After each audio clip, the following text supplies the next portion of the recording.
Hello friends, எல்லாரும் எப்படி இருக்கீங்க?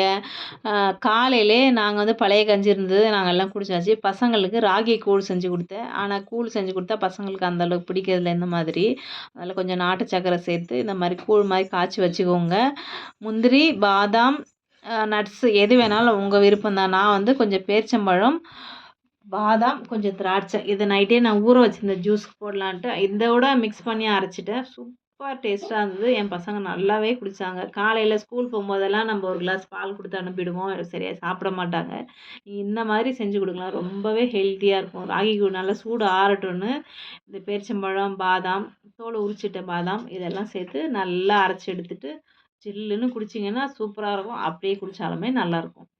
இது எங்கள் அம்மா ராகி கூழ்னு சொல்ல நட்ஸ் ஜூஸ் தான் சொன்னாங்க. எப்படி ஏமாத்துறாங்க பார்த்தீங்களா கைஸ்? ஆனால் அவ்வளோ ஹெல்த்தி, சூப்பராக நல்லா இருந்தா இல்லையா? நல்லா இருந்தது. சூப்பராக இருக்குது, சூப்பராக இருக்குது, டிஃப்ரெண்ட்டாக இருந்தது. குடிச்சிட்டாங்க. குடிக்க மாட்டாங்கன்னு தான் நினச்சேன், ஆனால் நல்லா இருந்தது. கண்டிப்பாக ட்ரை பண்ணி பாருங்கள். இதிலே பால், வாழைப்பழம் எக்ஸ்ட்ரா ஏதாவது வேணாலும் நீங்கள் சேர்த்துக்கோங்க. வெயிட் லாஸ் பண்ணுறவங்களாம் இந்த மாதிரி ராகி கூழ் எடுத்து குடிச்சு பாருங்களேன், அவ்வளோ நல்லாயிருக்கும். அது வெய்ய காலத்துக்கு இன்னும் சூப்பராக இருக்கும்.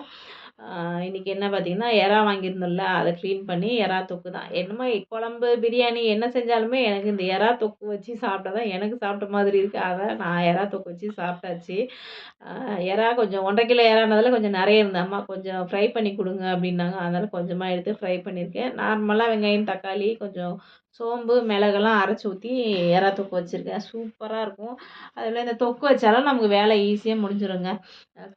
தோசைக்கல்லில் ஒரே ஒரு ஸ்பூன் போட்டு எண்ணெய் ஊற்றிருக்கேன். நிறைய எண்ணெய்லாம் ஊற்றலை. இந்த எறாவையும் போட்டு அப்படியே தண்ணி நிறைய விட்டு வரும். நல்லா தண்ணியெல்லாம் வதங்கிட்டோன்னு கொஞ்சமாக மிளகாய்த்தூள், மஞ்சத்தூள், உப்பு, இறக்கும் போது கொஞ்சம் கருவேப்பிலையும் கொஞ்சம் வெங்காயமும் கட் பண்ணி நல்லா வதக்கி இறக்குனா எவ்வளோ டேஸ்ட்டு நல்லா இருந்துங்க. அந்த எறா டேஸ்ட்டை விட அந்த வறுக்கும்போது அந்த வாசனை அப்படியே கம கம கம கமன்ட்டு வாசனை மூக்கு தொலைக்குது. என் பசங்க அம்மா வேகவே இல்லை, அதுக்குள்ளே ஒன்றாவது கொடுங்கம்மா, ஒன்றாவது கொடுங்கம்மா நின்றுட்டு இருந்தாங்க. அந்த அளவுக்கு டேஸ்ட்டு செம்மையாக இருந்தது.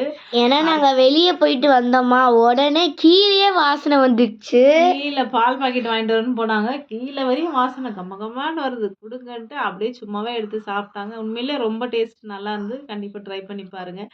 இந்த கருவாடு ஃப்ரை எல்லாம் நிறைய பேருக்கு பிடிக்கும் இல்லையா? அவங்களுக்குலாம் இந்த மாதிரி எறா ஃப்ரை பண்ணி கொடுத்து பார்த்தீங்கன்னா அப்படியே சாப்பிட்ருவோம். 1 கிலோ, ஆனால் 1 கிலோ எறா அது மாதிரி வறுத்தாலுமே கொஞ்சம் தான் இருக்கும். ஆனால் செம்ம டேஸ்ட்டு, நிஜமாவே ரொம்ப நல்லா இருந்தது. கண்டிப்பாக எறா வாங்கினீங்கன்னா அடுத்த வாட்டி இந்த மாதிரி வேலையும் மிச்சம். அப்படி லைட்டாக ஃப்ரை பண்ணி சாப்பிட்டிங்கன்னா அவ்வளோ சூப்பராக இருந்தது. ஆப்பத்துக்கும் அடைக்கும் மாவு ஊற வச்சுருந்தேன். அதை அடைக்க அரைச்சி நைட்டுக்கே அடை ஊற்றி சாப்பிட்டுடலாம் அப்படின்ட்டு. மாவு காலி ஆயிடுச்சு. இட்லி, தோசைனாலும் கொஞ்சம் போர் அடிக்குது. அதனால் கொஞ்சம் மாற்றா அடை செய்யலான்ட்டு. இது நான்வெஜ் செஞ்சாலே அந்த கேஸ் அடுப்பெல்லாம் ஃபுல்லாக தொடச்சி எடுத்தால் தாங்க நிம்மதியாக இருக்குது. இல்லைன்னா அந்த பிசு பிசுன்ட்டு எண்ணெய் பிசுக்காகவே இருந்த மாதிரி இருக்குது. அந்த மீன்லாம் வறுத்தோம்னா எப்பவுமே இந்த மாதிரி கடாய் தொக்கு பண்ணிவிட்டு அந்த தொக்கை எடுத்து வச்சுட்டு அந்த கடாயில் சாதத்தை போட்டு அப்படியே பெரட்டி சாப்பிட்டிங்கன்னா அவ்வளோ டேஸ்ட்டாக இருக்கும். இது சைலண்ட்டாக கிச்சன்லேயே உட்காந்து நானே சாப்பிட்ருவேன், யாருக்கும் கொடுக்க மாட்டேன்.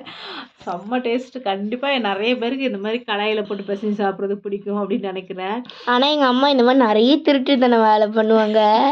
ஆமாம், உங்ககிட்ட கொடுத்தா ஓவராக இவங்க ஐயோ எனக்கு வேணாம் உனக்கு வேணாம் ஸ்வீட் போடுவாங்க. அதனால் ஒரு சில பொருள்லாம் என்ன இப்படின்னு நினைக்காதீங்க. இப்போ ஏதாவது ஒரு பொருள் இருந்துன்னு வச்சுக்கோங்களேன், 2 பேர் இருக்காங்களா, ஒருத்தர் கொடுத்து ஒருத்தர் கொடுக்கலன்னா சண்டை வருது. இப்போ ஒரு சாக்லேட்டே இருக்குன்னு வச்சுக்கோங்களேன், சண்டை வரும். அதனால் நான் என்ன பண்ணுறது, 2 பேருமே கொடுக்காம நானே சாப்பிட்றது.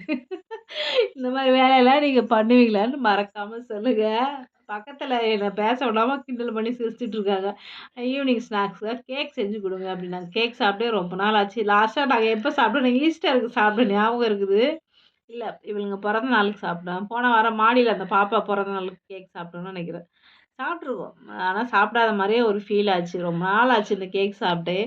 அதனால் ரவை, முட்டையெல்லாம் சேர்க்கல, ரவை, மைதா, சர்க்கரை இதெல்லாம் போட்டு அடித்து ஒரு கேக் ரெடி பண்ணணும். சூப்பராக இருந்தது கேக்கு. மேலே கொஞ்சம் ரஃப்பாகவும் கொஞ்சம் இனிப்பு தான் கொஞ்சம் அதிகமாக போயிடுச்சு.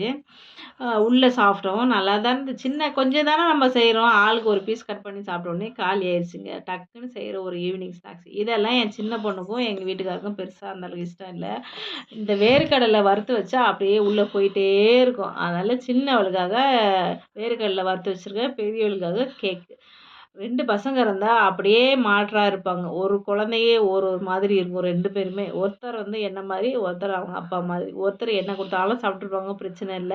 இன்னொருத்தவங்க ஒரு சிலத பார்த்து பார்த்து தான் சாப்பிடுவாங்க. எப்படி சொல்றதுன்னா, சின்னவ பார்த்தீங்கன்னா, சோத்து பாட்டின்னு சொல்லுவேன். 3 வேளையும் சோறு குடுத்தாலும் தின்னுவா. பெருசு வந்து அப்படியே ஆப்போசிட். டிஃபன் காலையில டிஃபன், மதியானம் 3 வேளை டிஃபன் குடுத்தாலும் அவ சாப்பிடுவா. அந்த மாதிரி ஒவ்வொரு கேரக்டரும் ஒவ்வொரு மாதிரி இருக்கும்.